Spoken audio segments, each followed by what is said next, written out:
At age 43, I had hiked to the summit of one of Colorado's 14ers, Long's Peak. That was the highest mountain I'd ever climbed, and it was very difficult.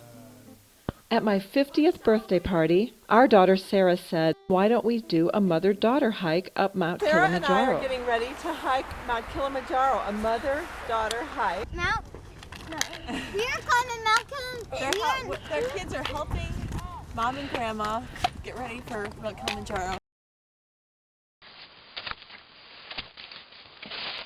I knew I was healthy and fit, but this would be very difficult and dangerous.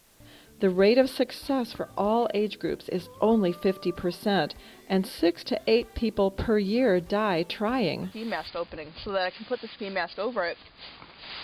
And nothing. You will be so warm. We tried out all of our clothing and gear.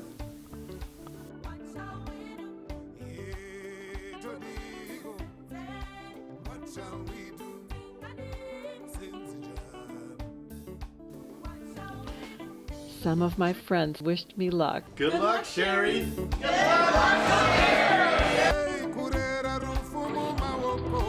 The trip took us from St. Louis through Ethiopia and finally to end up at Mount Kilimanjaro Airport. It's amazing. I think our bags have arrived.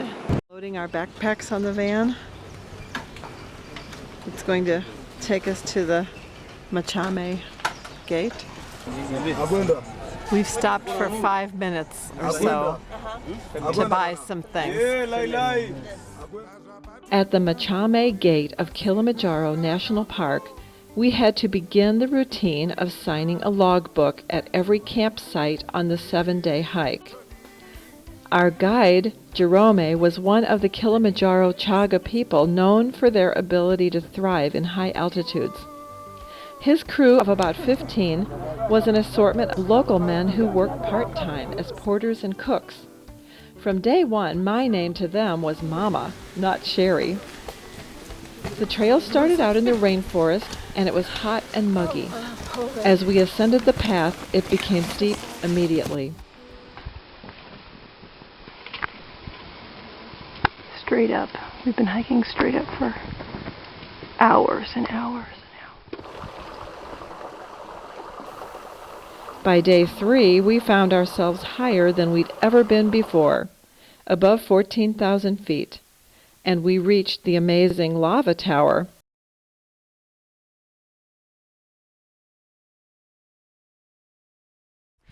Here we are hiking over the Alpine Desert. This is taller than we've ever been right now.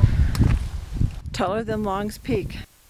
I could really tell there was less oxygen in the air, and noticed while I never got sick, I became more sluggish. The guides encouraged us to go pole pole, which means slowly, and had me set the pace. It also became extremely cold, below freezing most of the time. Our crew moved the entire camp each day.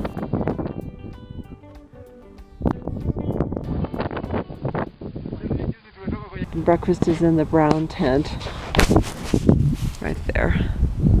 And they have good porridge every day. They bring a tray around to each tent and serve you warm coffee in the morning, which of course doesn't help us keep to our schedule.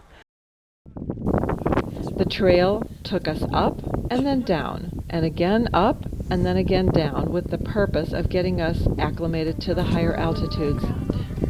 The trail was not at all clearly marked. If we wouldn't have followed our guides and trusted them to take us on the right path, we would have become hopelessly lost. We had to be prepared for a daily dose of cold rain or snow, and be ready to take off layers if it got warm. Because it gets really hot once the sun is on you and you're hiking. But then if the clouds roll in, or you stop really to rest for a while, you get really cold.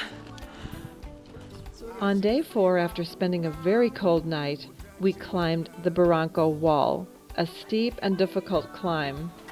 When I thought about the fact that leaning back or letting my backpack pull me off balance a little could cause falling off the cliff, I focused on just the immediate need of taking the next step or foothold, and only that. Woo! We made it to the top of the wall! It was also important to drink a lot of water, thirsty or not, and feed our body nutritious food, hungry or not, to give us the continued stamina and strength we needed. This was not just a one-day push, but 7 days of using our bodies completely to the near limits. On the 5th day, we hiked to Barafu Camp and rested a few hours after dinner. I was pretty worried. This was actually it. It's about 10 o'clock on the night of the summit attempt, and it's so windy you can just hear it whistling around. I have our warmest clothes on, my ski pants on, and I have long underwear under them. Our packs are packed ready to go. Water bottles turned upside down so the mouths don't freeze. Let's go. Being so cold and moving in the complete darkness was scary. We had to completely trust our guides because of the complete darkness. We couldn't even see the immense, steep summit 4,000 feet above us to be discouraged by how far away it was and how steep it was.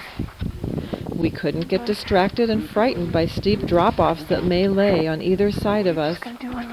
We had to focus only in the circle of light from our headlamps and the boots of the guide in front of us as we climbed the steep ascending volcanic rocks. After 7+ hours of hiking through the night, we finally made it to Stella Point right before sunrise. Now the summit was only about an hour away.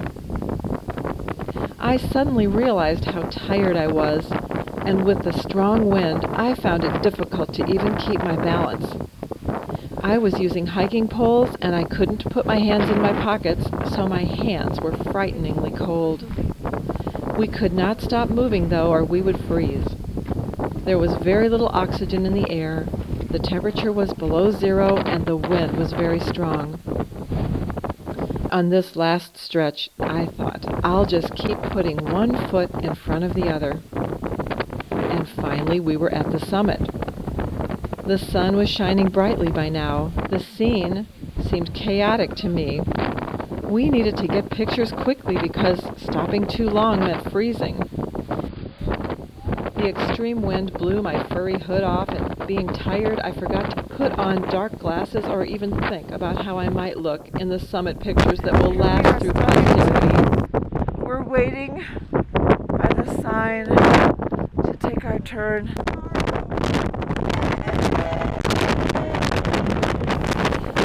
Suddenly, I became very emotional as I realized you can achieve even what seems insurmountable by taking one step at a time.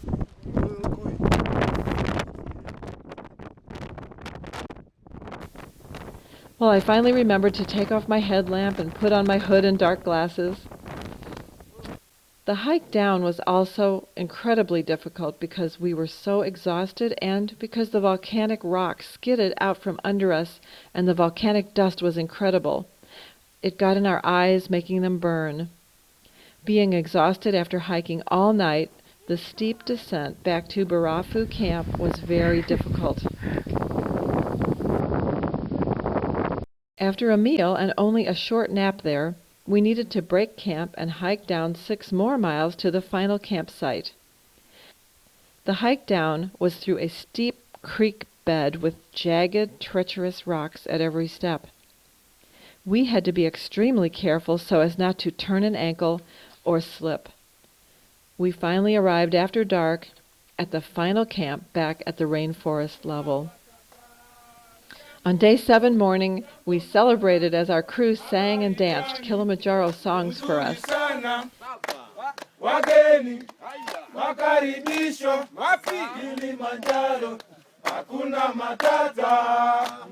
And then we descended the final part of the trail, signed the final park register log to officially complete the record, And we were presented with a certificate proving we had summited Mount Kilimanjaro. We treated some of our crew to lunch in town and had a Kilimanjaro beer. Many valuable lessons were learned at every step of the way, such as preparation is a key. You can achieve even what seems insurmountable by taking one step at a time.